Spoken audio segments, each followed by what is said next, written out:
Welcome to the Property Couch, where each week you get to listen to two of Australia's leading experts. Bryce Holdaway, co-host of Location Australia on Foxtel's Lifestyle Channel, co-host of Escape from the City on the ABC, and partner of Empower Wealth Advisory. Ben Kingsley, chair of Property Investors Council of Australia and the founder of Empower Wealth Advisory, named the 2018 and 2019 Property Advisory Firm of the Year. Stay tuned as they bring you the insider's guide to property, finance and money management. All right, folks, welcome back to the Property Couch podcast summer series. And of course, welcome back to me old mate, Ben Kingsley. How are you? G'day, mate. How are you going? I am terrific. I am enjoying a summer series. It's the highlight of my summer. We get to tell some amazing stories. And today, mate, is no different. Kellie. Great story. Yeah, I mean, you know, you would have liked to have done Kellie in the office, right, in terms of interviewed her in the office, because you'd want to just touch her to get the electricity out of her to just pump you up, because she's an energy ball. That woman is an absolute, she's amazing. So, yeah, it's a fun ride. You're going to have a fun ride in our interview today. It was a lot of fun in putting it together. So I think we've just got to, you know, give everyone the energy lift that they need. So strap in, everyone, put your seatbelts on. We're about to meet Kellie. Well said, mate. Let's cut to that interview right now. All right, Ben, we've got another very special guest today on our summer series. We are talking with Kellie Vickers. Welcome to the Property Couch. Kellie, how are you? Good. Thank you very much for having me. It's a pleasure. We're excited to unpack your money story, as we've been doing on all of the summer series. So it'd be worthwhile us starting this discussion with you sort of letting us know what money was like in your household when you were growing up. Well, mum and dad were always very conscious, I suppose, of funds coming in, going out. Mum was always at home with us when we were at school, so she didn't go back to work until we were big enough. So we always had that benefit there. They would have a party whenever they bought something new. So, you know, they'd buy the old Falcon, which was, you know, a hideous car, but it was brand new and they paid cash. So they'd have a party, and they paid off the house and they'd have a party, and everything was a celebration to make these things happen and pass the line. We were definitely conscious of money coming and going. We never wanted for anything, that's for sure. So we were very fortunate in that way. I think probably one of the most significant changes for me, and it's repeated itself with my children now. When I was in primary school, high school. I was in high school, and I wanted the Nike sneakers like everyone else wanted. And I never played any sport, never did anything like that. So I had no need for them. And they were, you know, $110. Mum said to me, sure, you can have them. I'll give you $50 and you save the rest. So I went, okay, no worries. She gave me the $50. I went to Kmart. I spent $20 on some sneakers and I kept $30. I thought, I'm winning. So now that's carried through. That has been a massive change to everything I did, I think. You know, you realise what your ego needs you to buy and what's going to change things for you down the track. And that was pretty significant to me. And I probably realised that in seeing my son doing the same thing, who's 11 now, just recently. So that was a big tick for us, I think. It's a pretty good arbitrage opportunity there if you get 50 and turn it into 20. So in that backstory, how many were in the household, Kellie, for you and when you were growing up? Mum, dad, and I have two brothers. So older brothers. Yep. I'm the youngest of the family. Okay, so Mum gave you an excellent little sort of technique to understand the value of money. Did you talk about money at the dinner table? You obviously celebrated, you know, those goals that you were hitting, which I think is actually important, that you recognise the fact that you saved up and hence got the car or whatever it was. Were you consciously aware of where the household finances sat, or was it sort of not spoken about? No, not necessarily. They didn't tend to get us involved in that so much. Maybe with the boys, with them being older, I don't know. But and me being the youngest, you know, a bit flippant. I'm just there. That's, you know. So not necessarily how the household ran, I guess. When we all grew up, we moved out, we did our thing, all got very independent, spread our wings. Mum and dad then got used to living at home without us kids around, which was lovely. And then, life as it happens, we all ended up moving back home at the same time. So another tip from Mum, she started charging us. Now, this was about 25 years ago. She started charging us $85 a week board. We had to do our own washing. We had to buy our own food. We had to help contribute to all the bills. And we were saying to her, Mum, you're making a fortune out of us. And she said, well, buy a house, get out, and I'll give it all back. So that week, my brother and I both bought houses. So mind you, my first house was $27,000 and there was a $7,000 homeowners grant. So that certainly helped. Yep. But yeah, we were out in a week because $85, what's this? It was a great strategy from Mum getting you out of the house. Like, we want to go back to our retirement, right? You're supposed to leave us. Get out. That's right. So Kelly, the important question is, when you did buy this house for $27,000, did you throw a party? Well, no, I didn't. But, I had a different sort of celebration because I was actually in the finance industry at that stage. So enthusiastic amateur, I think you use, Bryce, and that was definitely where I was too. And I had plenty of clientele that we were in a situation where the house prices were very low, and they were still renting. So they're still paying $180 a week where they could have been paying a mortgage for $40. And one of them had said to me, so have you got a house? And I said, well, no. And that's when I went home and had a whinge to Mum about my $85 a week, thinking I was being hard done by. And that all progressed from there. And also, as an add-on to that, I needed to prove to these people who were saying, no, we can't afford a home, we can't afford a house, because then there's all these other costs. I also made a deal with a couple of my clients and said, well, I bet you I can fully furnish the thing for $200. And I did. So all I moved into my house with was my stereo and my bed, because that's what's important when you're 20. For $200 at garage sales and op shops, I fully furnished my house, and I even had a dryer. So that's pretty good, I had everything. Very good. For less than $200.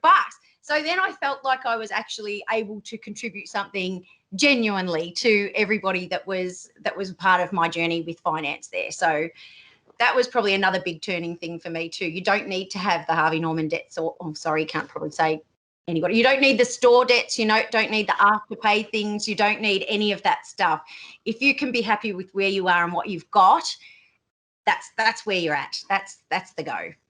So you leave home, at 18? Is that sort of when you flew the nest? Yeah, because you're back at 20 and you bought at 20. Okay.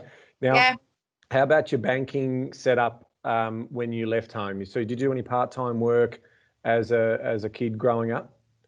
Well, that was probably another add into my finance story.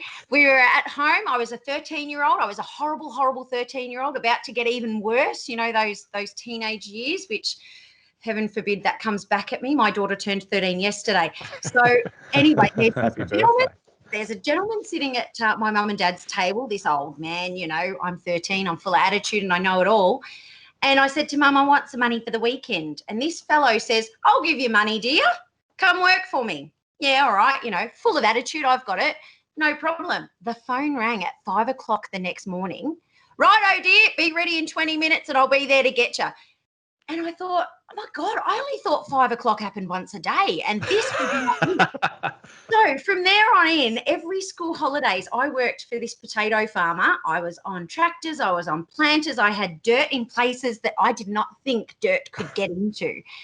And he must have paid me all of about $4 an hour or something, but busted my hump from 5 in the morning until about 9 at night during the summer holidays, because we had light, we would work.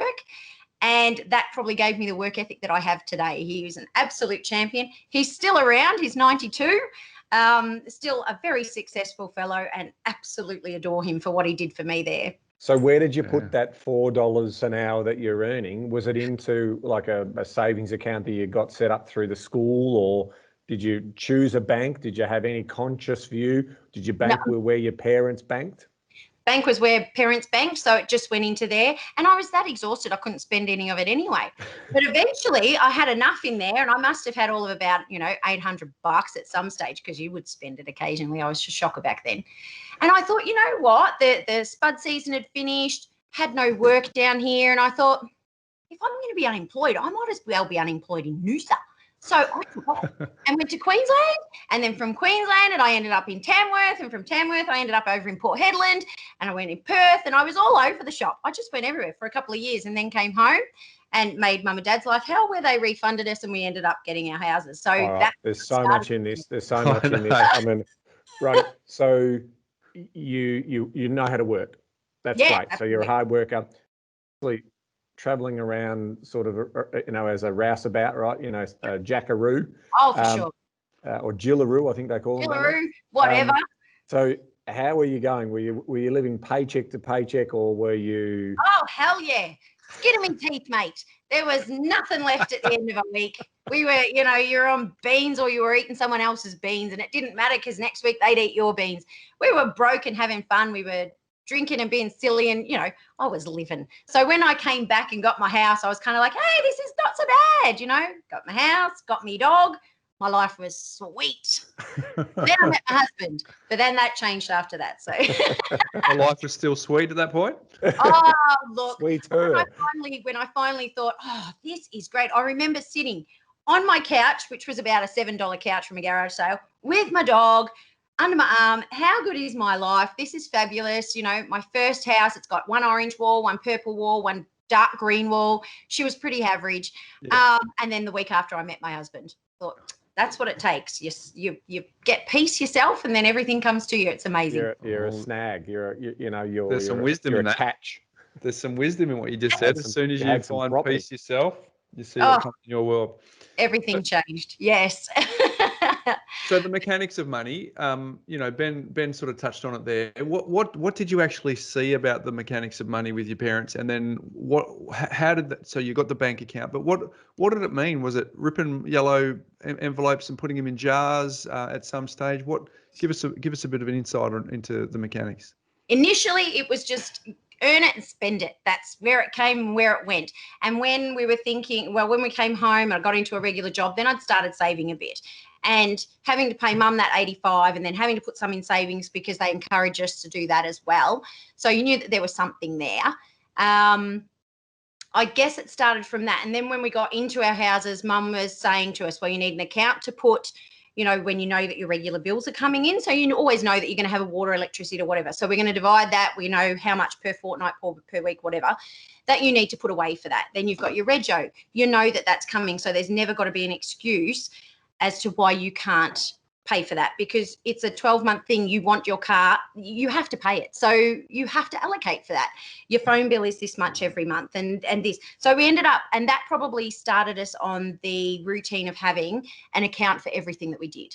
So when we got a plan started and we worked with we found the Money Smart system, we had to incorporate all these accounts that were everywhere. And Matt and I have an account for white goods. We had it for gardening. We had it for renovations. Wow. We had it for everything. So, but when we pulled all that money together, where we thought, oh, we don't want to get into an investment property. It's always risky. It's whatever. We actually found that we had a buffer that kind of covered us for nearly 2 years or something because of all these funds that were just everywhere. Because if our dryer broke, we needed to know the money was there. It was the weirdest thing. And we thought, oh my. So in the last 2 years, we've bought 4 houses, all because Money Smarts put us all together, and we got this clarity that changed everything for us. How many accounts were you hurting? Oh, there would have been at least 17. Yeah, we could always afford everything because if it wasn't in that account, but the car maintenance account as well. The cars were perfect condition. Oh well, perfect condition. We have 20-year-old cars, but that suits us just fine. But that was accruing enough that if a car broke, you could just about afford a new one. But we weren't paying enough attention to that. We were just thinking, right, well, annually, this is what we're allocating. It's just that we weren't needing to spend it. So now Money Smarts has fine-tuned all that and put it all into the one avenue where we're leaps and goals now. Things are just smashing aside. It's incredible. Now, we'll come back to Money Smarts because that's where we want to do all of our, talk. But debt. I've learned about your story, paycheck to paycheck. Did you, what were you taught about? It sounds like also mum was the money coach earlier on. So she's given you some great advice there, and she looked after the home economics by the sounds of things. Tell us about the story of debt, because most people who do travel, don't normally come home with much as you did, but did you expose yourself to credit card debt? Did you have any other car loan debt? And what was your parents' view around debt? Oh, hell yeah. We all get credit cards because the bank sends you one. So you get your first $1,000 credit card, and this is great fun because, I don't have to pay $20 a month or something back on it. Ripper. It's just after the 7th month that you've never made any payments and the thing's still full that you think, oh, crikey. But it's okay because then they send you a letter saying, here, now you can have an extra $3,000. Go nuts, do your thing. So I did that. I think I got up to about $5,000 worth, and I thought, hang on a minute. This doesn't really work, does it? And I had to fess up to mum and dad that I was broke and had no money and all the rest of that, which of course you get the, well, we told you. So, This was whilst you were traveling that you... Oh, sure. Yeah. Because, who's paying any attention? I haven't got a letterbox. It didn't matter. Never mattered. But funnily enough, the letters saying that they can increase your level, that always got through to you. So once we got into that pickle, mum and dad had bailed us out a couple of times, but that didn't come without some stern talking to. And, you caused this and you've done, and, so it took a bit to make those phone calls because you knew you should have known better. And we did know better. But gee, life was fun, so nobody really cared. So when did you learn about paying debt off then if mum and dad came to the rescue?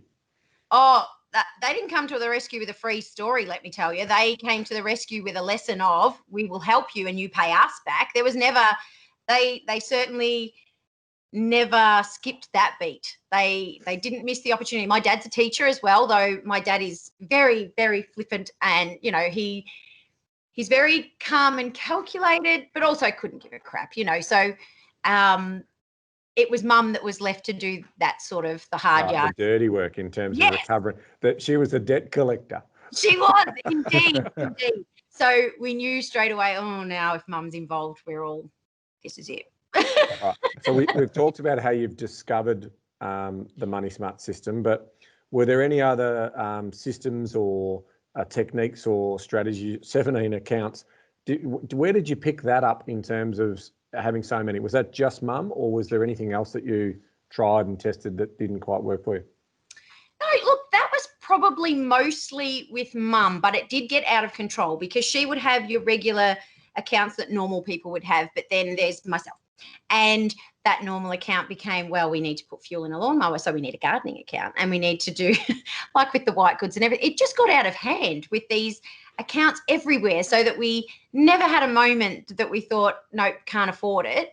We had we can afford it, I suppose, but we can't take it out of that account because that's not what it's for. So there was always something there once we got ourselves organised, but it wasn't allocated for frivolous, so you weren't allowed to spend it. No. There is some discipline in that. There is some I guess method. Safety net that suggests that a bill comes in, you're going to pay it. It's just the management of it and the bank fees and the bank fees. That was my question. Were you paying bank fees on every one of those accounts? No, we were with police credit, so yes, that was the saviour there. Yeah. Otherwise, it would have been absolutely astronomical.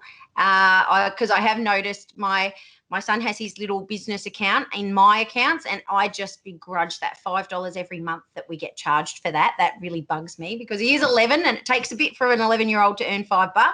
So it's an expensive venture, that's for sure, if you're not conscious of where your bank fees are. So can I give you a tip on that one? Absolutely. Just run a spreadsheet. We've talked about this before, where you run just a spreadsheet for your kids in terms of the money that they're saving and put it into your offset. I mean, ultimately, that money is saving you on interest. It's not taxable. And then your son's not going to have to pay out that. Now, still set it up with debit, credit and debit. Yeah. So as he takes money out, he can still see it. So it's like him having a bank account, but it's just on a spreadsheet rather than getting a statement every month, which he doesn't need to, right? Yeah. I see that happening a lot where there's just slippage and there's unnecessary fees that people are getting paid, and that's what that's what the summer series is about, is to try and give some ideas and some techniques around that. So I'd say that to do that for all your kids, and just keep a separate spreadsheet. We even had one of our community reach out and show us the spreadsheet that they've created for the kids. We might even see if we can find it and put it on the show notes. But that's really helpful, because I don't see any value in terms of if they understand that they're still spending their money and that's come off their balance. Yep. But that money for the household is far better in terms of, because what are you going to do when you get older? You're going to probably give the kids, spot them for their wedding, spot them for a car, spot them potentially a deposit for their home. So it's all swings and roundabouts. And the more Australian households do what the European households do and the Asian households do, which is think of their money collectively, is actually better financially for the household. That's very clever. Yeah. That is what the listeners couldn't see then, Ben, was that Kelly quickly ran for the pen and paper and started I'll note that one down. So notes. I'm trying to be, a bit sneaky, but Oh, absolutely. That's what we love it. I hope someone listening to this was doing the same thing. Hey, so was there a point where everything was going okay, I guess, okay in inverted commas, 17 accounts, no bill come in that would surprise you? Like what was the catalyst that said I've got to make some change as you pivoted towards Money Smarts? But what was the thing that changed it for you? The entire thing started from Matthew coming home saying my super max is out at this date. And I thought, okay, well, if that maxes out when he's 56, then we have to be self-funded from 56 to 65. So how are we going to save? Basically, we wanted 70,000 a year. So that's 9 years at 70,000. So you divide that by the 13 years that we have to accumulate that. And it was, 50 grand a year. So then we poured a drink, we sat back and we laughed because we went, as if. Who can do that? Seriously. I don't even have a full-time job anymore. I had 4 jobs before COVID, and then I lost all of them because COVID happened. So that changed us altogether there. But we did have the investment property that we were talking about flipping anyway. So when we looked at that, our tenants had been in there for 9 months, and I wanted to use the last 3 months of that to do the flip so that I could sell it 12 months to reduce our capital gain. But the pickle was our tenants then needed somewhere to live. So we bought another one. And in between that time, we got a plan done. And the advisor had said to us, just when you sell this one, you're flipping, because I kind of got the vibe from him that when people come in and say they're going to flip a house, it's not always as easy as it can be for some people. And I was determined that it was a 3-month flip. That's it. That's happening. There is no if, buts or maybes. And he wasn't very convinced. And I understand that totally. And he was right. It took me 112 days and it was done and finished. And then we bought the other one because I got all excited. So there was nothing in that. And then we get our plan that came back, and it had suggested purchasing another house for 450,000, and I panicked because we've never had a debt like that in our lives. So that was just incomprehensible to me. So I said to Matt, oh my gosh, this can't happen. We can't get into that sort of debt. Who does that? That's crazy. So then we bought another house because I needed another one to flip. But however, in saying that, in getting a plan done, in working the clarity with Money Smarts, we have saved a fortune on interest. We have saved in so many different ways. So that plan has paid for itself in that way. Our life has changed every which way. There's no if, buts or maybes. We're paying the 20% deposit on all these properties so that we avoid the mortgage insurance. Embrace it if you have to, but avoid it if you can. So we're with that.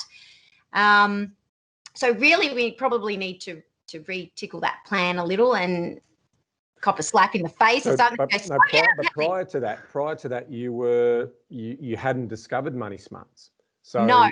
So it was through getting advice that someone said, look, we've got to start from the ground up. We've got to build it on the right foundations.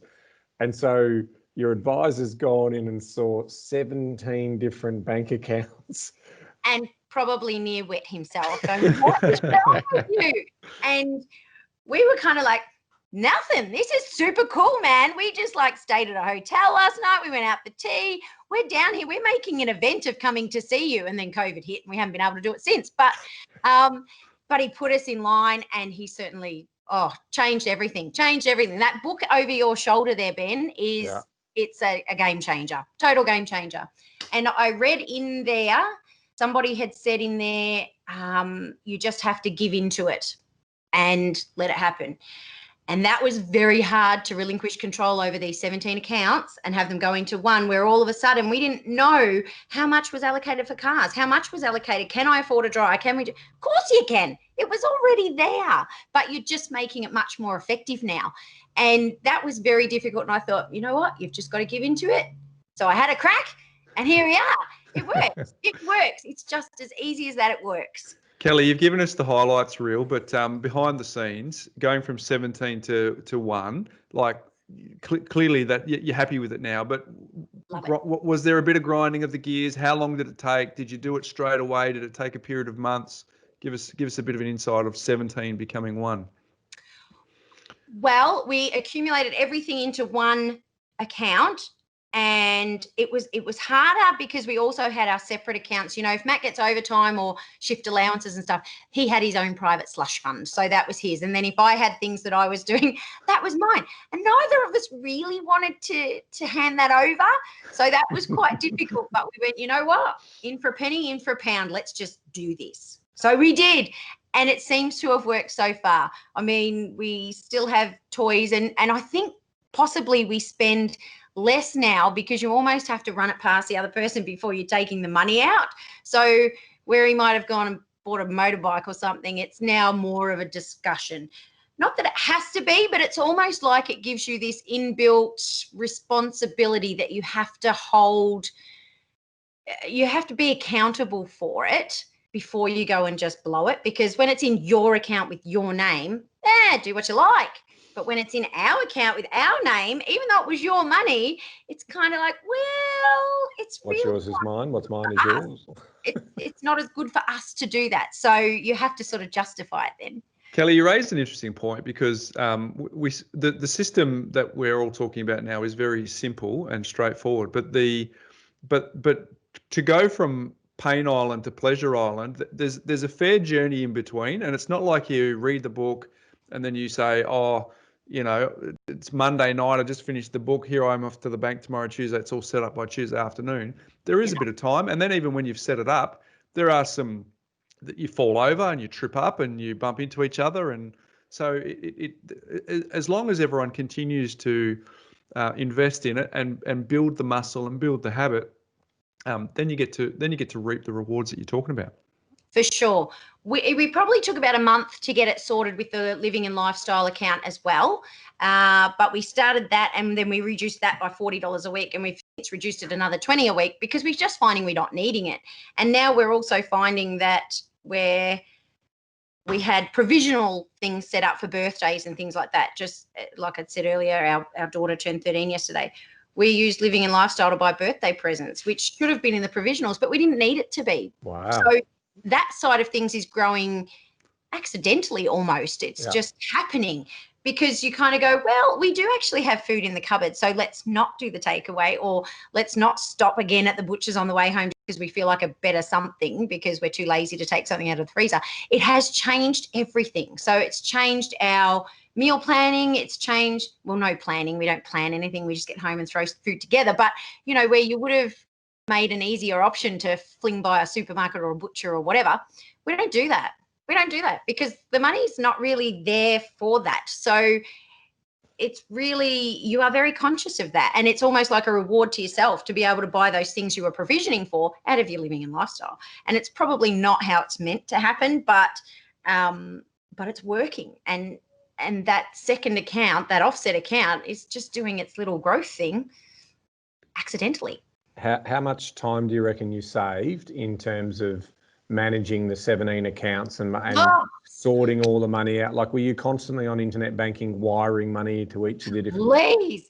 No, because we would leave it because we're going to do it and we're going to do it. And then we would have to print off these statements, and then there's 30 pages of statements. And then, you know, there's something good on Netflix, so you might just watch that instead. Another week goes past and here's another 6 pages of statements. And then we'd sit down and we'd fight, and it'd be annoying because who spent this and who spent whatever, and now you've got to transfer it. It was hell. It was awful. Had we done it religiously, it would have been maybe an hour a week. Now we don't even do it. We don't need to. There's nothing. Nothing. You just let that money go in, and if it runs out, stop spending. And ultimately, it's all just building up in the offset. Now, did you set up all the banking yourself, or did you get investment savvy mortgage broker to help you get the structuring set up? Is that for the investment properties, do you mean? Or just generally around, obviously, with Money Smarts, there is a setup of obviously the primary account, which is usually offset for people who hold property and obviously high interest if they don't. There's obviously the credit card with the interest-free period on it. And then there's the debit card, which is a living and lifestyle, which we call the 7-day float account. Yep. Did you set all of those up yourself with the current bank and close all those other bank accounts? Or did, as part of the property investment journey, trigger all of that restructure to be done by your advisor? Because in between the first property and the second property is where we met our advisor and got onto the Money Smarts system. When we did the investment, the loan for the second place, our investment savvy mortgage broker, she was incredible. She was well on the ball. She's just fantastic. And she set that up ready to go and explained to us, where we would go moving forward, how we were going to make it happen moving forward. Because I also want a house to flip. Seeing that COVID, I started with 4 jobs, I went down to 0 very quickly. I think flipping will just be my new thing. So if I can do 1 a year, I'll be wrapped with that. If I can do 1 for me a year and then have a friend or somebody doing 1 as well, and I guide them to it, because I have everybody that I talk to, because I get so excited when I talk about anything. Whenever I talk to them, they go, oh my gosh, we'd love to do what you're doing, but they either can't afford it, they don't have time, or they don't have the knowledge. So if I can travel with them on their first one and say, well, guess what? You just learned a whole heap.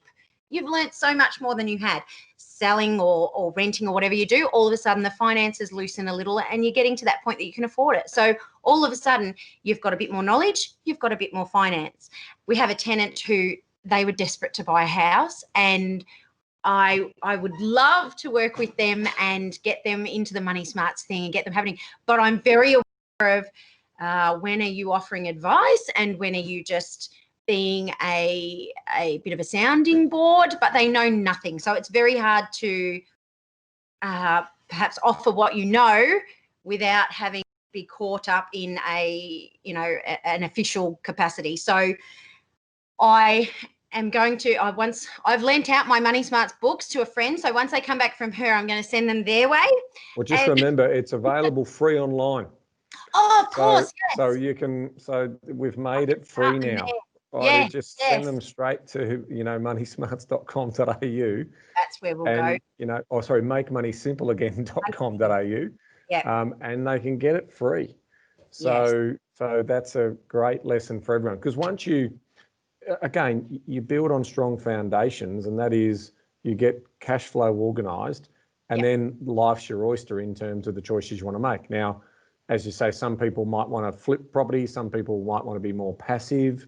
So it is about horses for courses. And of course, Kellie, the biggest thing in terms of it, flipping works well if property prices are going up or you're adding value, you're turning apple into apple pie.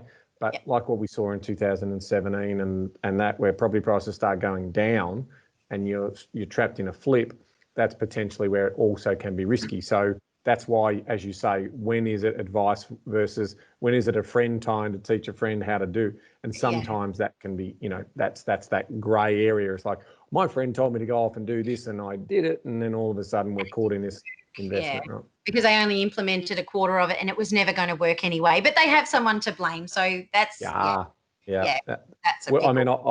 a lot of people that we've met on our journey. There's one really clear story I've got for, someone that we knew who was really, it was Perth, it was the mining boom, property prices in 2004 to 2008, 2011, just going nicely, right? You can't lose. Oh, They bought a development site which had nothing on it, which is blank land, and then all of a sudden GFC hit, boom, and they were stuck in that. And so he ended up losing, I think about $160,000 out of the syndicate that they built. And that just set him back enormously in terms of, and what we will see in 2021 and this year and beyond is a situation where property prices are going to move. And so there's going to be opportunities where people are sort of saying, you can't lose with property. It's government backed. Everyone does it. Well, we can show you thousands of examples of people who have bought medium high density apartments, who have bought house and land, and they have lost, and they're still losing, and they're still sitting on their hands because for the last 8 years, their property price has not moved anywhere except down. And so that is, hence the research, execution, and those types of things, and be mindful that, that like any other investment, there are ups and downs and there are risk rewards, and sometimes it doesn't work out. So, that's why we're always, careful in terms of the way in which we advise people. I've found this one hard. It's been difficult to want to walk away from because they were so passionate about wanting to buy this house when we bought it. Yeah. And she'd said to me, we will be the first people in both our families to own a home. Wow. I know. And that to me was like, oh, heartstrings. My gosh, we can change your world. And they've got, they have children. So, all of a sudden, it's not just them that this is changing for. This is changing for everybody. Like, we need to make that happen. And that's my hard part. And then I keep going, oh, yeah, but you can't. Look, for people like that, it is absolutely all about giving them a money system. We don't, obviously we've got our system, but if we can teach them how to save, or they know, and they're gainfully employed and they've proven that over 6-12 months and they've got a little bit of a buffer, well, and they're buying into an area that has some stability, and it's not just a one industry town or anything like that. Yep. They're the types of people that can potentially, as you say, really break that mold of, the first in their generations to actually own property. Incredible, empowering stories, and we love those stories just as much as anyone. But what we've always said to people is we prefer to make sure that if history says you've got interrupted employment, then in some cases with stamp duty and all the other costs and so they could be worse off before they're. So it's a tough one, right? Because you can see it in their eyes that they want to, but it's just like, they want to own something. Yeah. And that's why the banks always say, prove to me over 6 or 12 months or 3 years of gainful employment that you're up for this. And when you are, you will get it. You will get it if you stay focused and execute on that. And they are the great stories. They are the ones where you're making the biggest movement in terms of changing those people's lives, that they're not going to be in the welfare system, that they're not going to be relying on government, that they own their own home. So with that also comes, confidence and being proud, and there's just so much goodwill.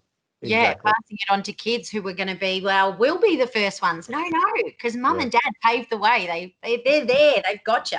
Yeah. This is it. Oh, that's that. I found it very hard with that one. Yeah, I bet. Yeah, that legacy piece is really powerful. Clearly, you're a doer. Clearly, you've taken an active strategy versus a passive strategy. So it's horses for courses, and clearly you have some skills in that, which is great for you. Hey, in terms of the system, a couple of questions for you. How's the 7-day float working for you? What day do you pay yourself the 7-day float? With your credit card, do you get that auto swept? So just some of the technicalities of the Money Smart system and how they might be working for you. Okay, we didn't implement the credit cards area because we've not, since my first $5,000 credit card horror story, which I'm sure there's a lot of people out there who would love just a $5,000 credit card horror story, but if you owe $5,000, it might as well be $1 million if you've got no income. So since then, I just haven't done credit cards. So we haven't wanted to implement that section of it. So we've just got the offset doing its thing and our living and lifestyle. We pay ourselves on a Thursday, and that is it. There is no topping up sneakily. There is no, shifting anything else about. That's it. Thursday is, awesome. And all we've done since starting it is reduced it. We've just haven't needed it. Nice. And you've raised a really good point too, because the credit cards are dangerous in the wrong hands. And people, it's proven, there's plenty of studies to show that if you are disconnected from the pain of handing over money, not only does that mean you spend more, but it also means that the disconnection from the pain is obviously something that means that's what the banks are preying on, right? So for the better part, credit cards are the enemy. Yes. But I guess just for those who are listening who are being exposed to the Money Smart system for the first time, Money Smarts is all about essentially it's about interest rate optimization. So all it means is if I can use a credit card for a non-discretionary payment where I'm not going to be susceptible to just flicking money on the card, I can then have money sitting in my offset for up to 55 days longer. Therefore, the interest rate optimization is working in my favor. But you raise a really good point, and I think it's worth chatting about here is the system does include a credit card for the average or better money manager, but for the person who is below average or has a backstory like yours where you don't want to go and re-flick that wound, it actually still works. It actually still works fine. And it actually probably reduces one level of complexity on a very simple system.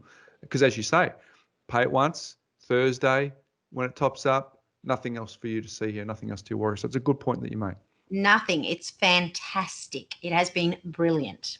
Yep. Now, in terms of, as you were saying before, you don't do the monthly checkup, right? Because you've set an annual target for yourself and you're seeing your offset raise itself and you're living within your means in terms of because you're paying yourself into this float and it's doing everything right. When you do get a ad hoc or irregular spend, as we refer to it, and that's a provisional spend. Yes.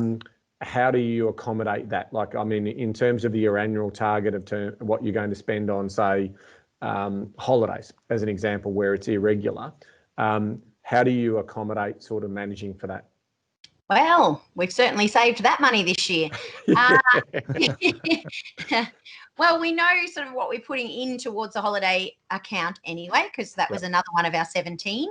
So we know that the goal is a 12-month holiday and how much we want to spend on that holiday. So we know that it's already been accounted for. So when we go on a holiday, that would be moved to when we do. We can when we can again. We'll move that to another account and like that will probably go into our living and lifestyle account, and that's what we'll live off for that period of time. Okay. Hey, my final question for you, Kelly.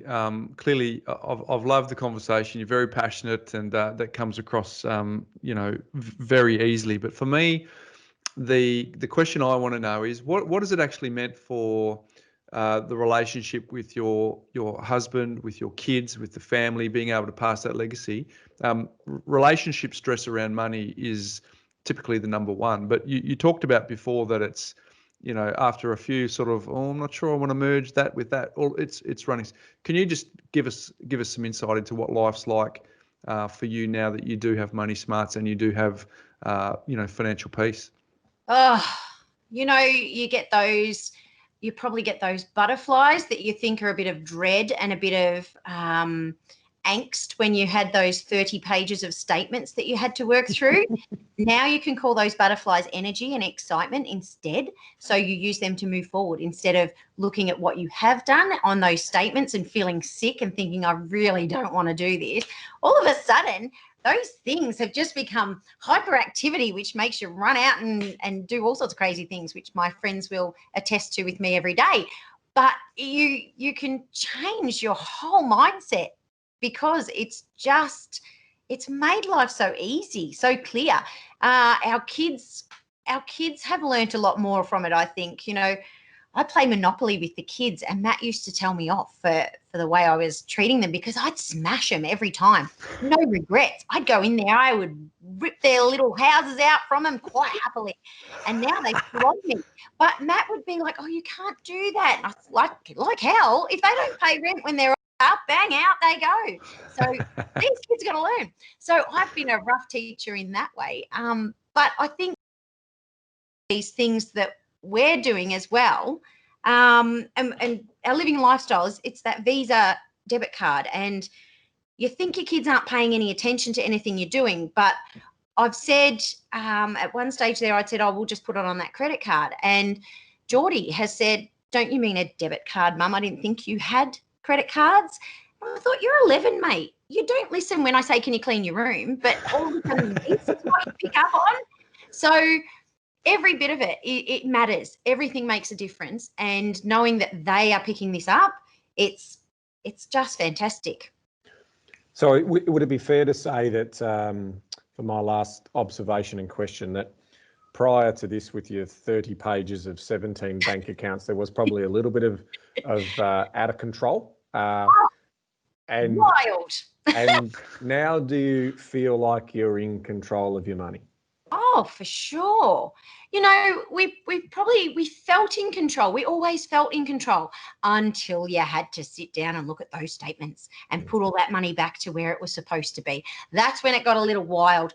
Whereas now it's just there. It's all done. It's so sweet. Everything is so much nicer. So much nicer.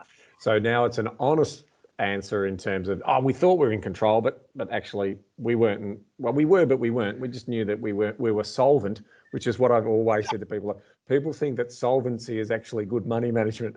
No. No, it's no, not. But now you're in control. You got me there. Yeah, absolutely. We were in control for all that time, but once that statement came in the house, the vibe changed.